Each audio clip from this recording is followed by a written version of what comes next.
Mathaa ma thaa inya rũcinĩ rũrũ nĩguo mbunge ya Senate icokereirie ciikaro cia mwanya iria ciĩtĩtio ũmũthĩ gũcirĩra riboti ya BBI.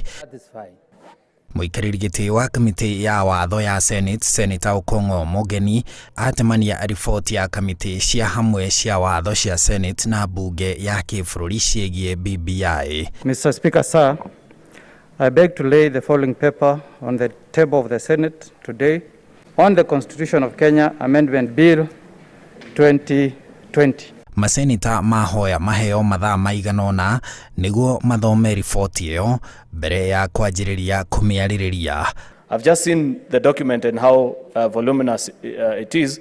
The only way we will feel appreciated for the work we did is for these members to read the report. We need more time, but what we need is the document. Hau kabere, Speaker wa bunge ya Senate Ken Lusaka nĩekũririkanĩtie masenita atĩ kĩwatho matirĩ na mogarũrũku mangĩcenjia riboti-inĩ ĩyo ya BBI kuona mũtaratara wayo wanjĩrĩirie na itemi rĩa Mũkenya no ti rĩa bunge. The nature of the bill before us is one that, although subjected through the parliamentary procedures for considering bills may not be amended. Honorable Senators, this is a momentous occasion as it is the first time that Parliament is considering a bill to amend the Constitution by popular initiative as contemplated in Article 257 of the Constitution. No ona watho wathĩrĩire maya, masenita amwe nĩ maiguĩkĩte kũrarakwo nĩ kwagithio kamweke ga gwĩka mogarũrũku ndereti-inĩ ya BBI, makiuga mbunge ĩbatiĩ gũkorwo na itemi nene harĩ ũthondeki kana wagĩrĩrithia wa gatiba ya bũrũri.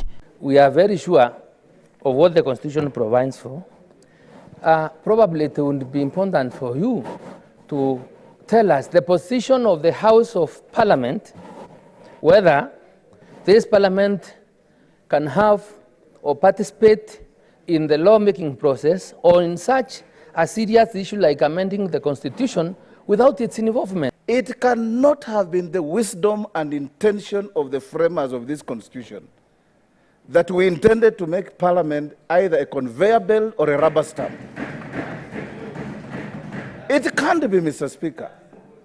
And we should unfet ourselves in our thinking and bisect and dissect this document. You know, probably for a long time, we may be the only parliament that has the opportunity to debate an amendment of a constitution. First one.